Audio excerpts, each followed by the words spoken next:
जुलै 1924 रोजी बाबासाहेब आंबेडकरांनी मुंबईच्या परळच्या दामोदर हॉल या ठिकाणी बहिष्कृत हितकाळणी सभा या संस्थेची स्थापना केली।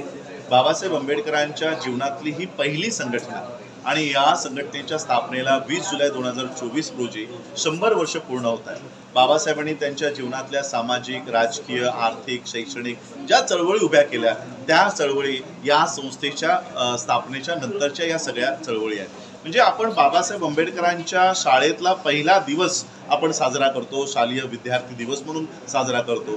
तर आज बाबासाहेबांची मूवमेंट जी लोक चालवत आहेत तर त्यांच्यासाठी 20 जुलै हा अत्यंत आणि त्यातही 2024चा हा दिवस अत्यंत महत्त्वाचा असला पाहिजे, कारण बाबासाहेबांची मूवमेंट या तारखेपासून सुरू झाली। म्हणून बाबासाहेबांची मूवमेंट सामाजिक, आर्थिक, राजनैतिक जे चालवत आहेत त्या सगळ्यांना मी आमंत्रण देत आहे की यशवंतराव चव्हाण प्रतिष्ठान नरिमन पॉइंट या ठिकाणी 20 जुलै 2024 रोजी आम्ही सायंकाळी 5 वाजल्यापासून शताब्दी महोत्सव हा साजरा करत आहोत। बहिष्कृत हितकाळणी सभेचा बाबासाहेब आंबेडकरांच्या जीवनामध्ये छत्रपती शाहू महाराजांचं खूप मोठं योगदान राहिलं।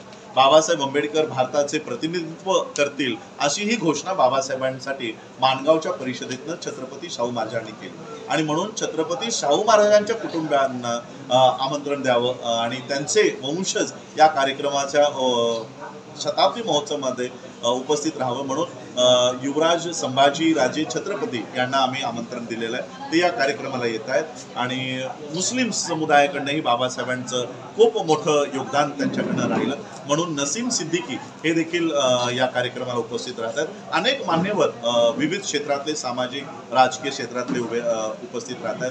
मुंबईहून सुंदर नायडूजी आहेत ते उपस्थित राहत आहेत, आमचे जॅक्सन जोसेफ सर आहेत ते उपस्थित राहत आहेत, जगदीशभाई गायकवाड आहेत ते उपस्थित राहत आहेत, अनिल कुमार जवादे आहेत, शिक्षण महर्षी आहेत, शिक्षण क्षेत्रामध्ये अनेक उपाध्याय त्यांनी प्राप्त केले आहेत, ते स्वतः या कार्यक्रमाला उपस्थित राहत आहेत। तर या कार्यक्रमामध्ये आपण सगळ्यांनी सामील व्हावं अशीच माहिती देण्याकरिता ही पत्रकार परिषद आयोजित करण्यात आली। आपण मोठ्या संख्येने या कार्यक्रमात उपस्थित राहा अशी अपेक्षा करतो। धन्यवाद।